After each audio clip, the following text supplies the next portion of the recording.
26 और 27 जुलाई इन 2 दिनों पर प्रदेश में सीईटी यानी कि कॉमन एलिजिबिलिटी टेस्ट का आयोजन किया जाएगा, जिसको लेकर शिक्षा विभाग और प्रशासन ने तमाम इंतजाम कर लिए हैं। सीईटी की तैयारियों को लेकर सीएम नायब सिंह सैनी की अध्यक्षता में एक अहम बैठक भी की गई। तो वहीं परीक्षार्थियों को परीक्षा सेंटर तक ले जाने और वापस आने तक हर इंतजाम पुख्ता और कड़े किए गए हैं, जिसकी जानकारी खुद HSSC चेयरमैन हिम्मत सिंह ने दी है। चेयरमैन ने परीक्षार्थियों से भी बातचीत कर उनके मन में उठ रहे सवालों के जवाब दिए। चेयरमैन हिम्मत सिंह ने कहा कि ये प्रदेश और कमीशन के लिए बहुत बड़ा एग्जाम है और इसे 100% पारदर्शिता के साथ करवाया जाएगा। सीईटी 26 और 27 जुलाई को होगी। उम्मीदवारों के लिए फ्री बस सेवा का इंतजाम। महिला परीक्षार्थी के साथ एक व्यक्ति को यात्रा फ्री मिलेगी। 8000 बसों की व्यवस्था की गई है। करीब 13 लाख उम्मीदवार परीक्षा में भाग लेंगे। सीईटी 26 और 27 जुलाई को होगी और परीक्षा को लेकर तमाम इंतजाम लगभग पूरे कर लिए गए हैं। उम्मीदवारों के लिए फ्री बस सेवा का इंतजाम। महिला परीक्षार्थी के साथ एक व्यक्ति को यात्रा फ्री मिलेगी। 8000 बसों की व्यवस्था भी की गई है।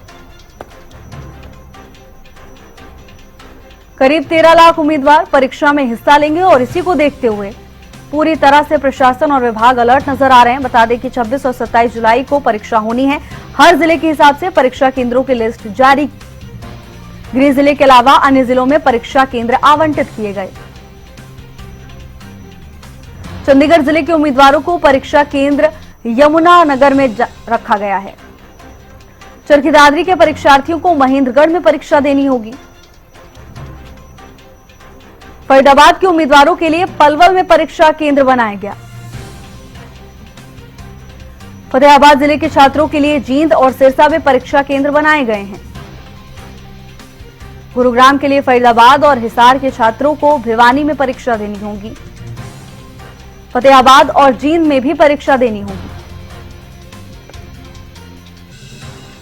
झज्जर के उम्मीदवारों को फरीदाबाद और रोहतक में परीक्षा देनी होगी।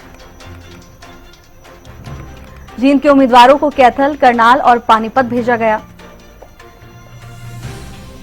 हर जिले के हिसाब से परीक्षा केंद्रों की लिस्ट जारी की गई।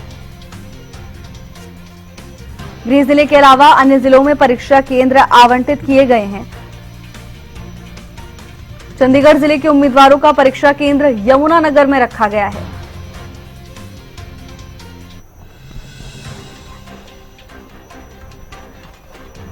और इसी खबर पर ज्यादा जानकारी के साथ हमारे विशेष संवाददाता रवि जांगड़ा हमारे साथ जुड़ चुके हैं। रवि, देखिए, चेयरमैन की ओर से भी कहा गया है कि प्रदेश और कमीशन दोनों के लिए बहुत बड़ा एग्जाम है और साथ ही पारदर्शिता को लेकर भी उन्होंने आश्वासन दिया है। क्या कुछ जानकारी है, कैसी तैयारियां चल रही हैं?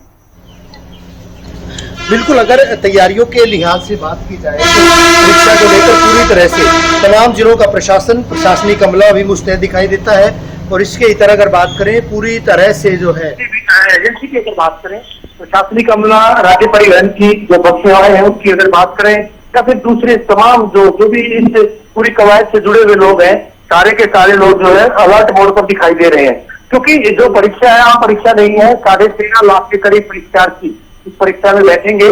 और इस बीच अगर बात करें तो तमाम तरह की व्यवस्थाओं की बात जो है कही जा रही है।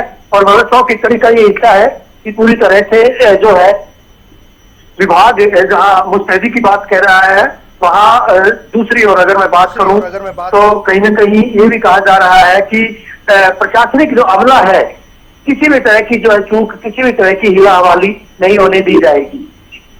बिल्कुल रवि, और देखिए, न केवल विभाग बल्कि हमने देखा कि मुख्यमंत्री भी कई बार इसको लेकर निर्देश दे चुके हैं। खुद उन्होंने समीक्षा बैठक भी की। इस बैठक को लेकर क्या कुछ जानकारी, क्या निर्देश दिए गए हैं अधिकारियों को मुख्यमंत्री की ओर से? बिल्कुल, ये कहा गया है कि परीक्षा में किसी तरह कोई ना तो चूक रहे। और इसके अलावा ये भी कहा गया है कि परीक्षा के दौरान जितने विद्यार्थी आते हैं, विद्यार्थियों को जो है तमाम वो सुविधाएं मुहैया करवाई जानी चाहिए। चाहे उनको बस स्टैंड से, यानी जिन जिन जिलों में परीक्षार्थी जाएंगे बस स्टैंड से जो है वो जहां से जाएंगे, जिन केंद्रों पर जाएंगे वहां के लिए शटल बस सेवा जो है वो शुरू की जाए।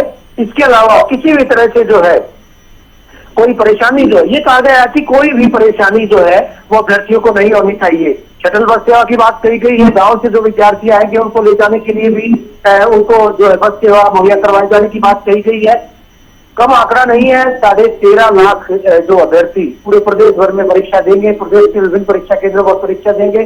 भिवानी की बात करें या फिर हिसार की बात करें, रोहतक की बात करें, तमाम परीक्षा केंद्र जो जहां बनाए गए हैं। अकेले अगर मैं भिवानी की बात करूं, 36 लोकेशन पर 56 परीक्षा केंद्र बनाए गए हैं, जहां पर बड़ी तादाद में अभ्यर्थी, हिसार के अभ्यर्थी यहाँ पर परीक्षा देने के लिए आएंगे। रही बात भिवानी के 1 लाख के करीब अभ्यर्थी जो है वो न केवल रोहतक जाएंगे, रोहतक परीक्षा केंद्रों पर परीक्षा देने के लिए जाएंगे, बल्कि साथ ही साथ महेंद्रगढ़, चरखी दादरी और अगर मैं बात करूं सोनीपत में भी परीक्षा देने के लिए जाएंगे। कुछ विद्यार्थी हिसार में भी परीक्षा देने के लिए जाएंगे। तो ऐसे विद्यार्थियों के लिए 450 बसें, करीब 428 बसों के इंतजाम किए गए हैं, 428 बसों की व्यवस्था की गई है। इन बसों के जरिए वो जो तमाम जो अभ्यर्थी हैं वो अपने गंतव्य तक जाएंगे। उसके बाद जो है परीक्षा देने के बाद भी उनको लाने की व्यवस्था की गई है। बिल्कुल रवि, बहुत बड़ा एग्जाम है और भारी संख्या में विद्यार्थी भी पहुंचेंगे। अब इसी हिसाब से प्रशासन को भी अलर्ट रहना होगा। आपका बहुत बहुत धन्यवाद रवि तमाम जानकारी के लिए।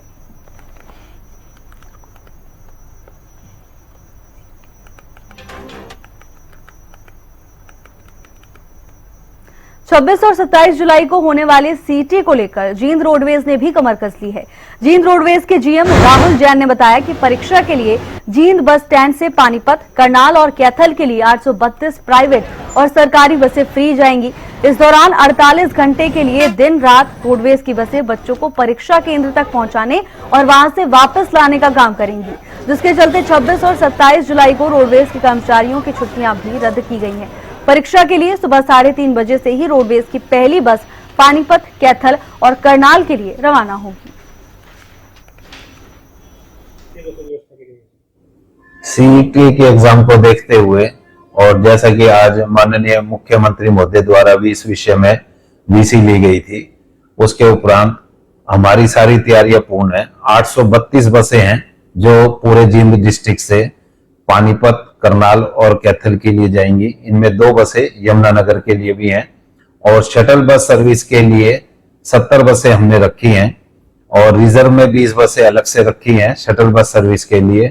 किसी भी परीक्षार्थी को किसी भी तरह की कोई दिक्कत ना हो, उसका पूर्ण रूप से ख्याल रखा जाएगा। और जो परीक्षार्थी पहले दिन आ जाते हैं उनके लिए प्रशासन द्वारा अपने धर्मशालाओं का भी इंतजाम किया गया है और बस स्टैंड पे भी मिनिमम 60 बच्चे या 50 बच्चे आराम से रुक सकते हैं, उनके लिए पूरी व्यवस्था की गई है।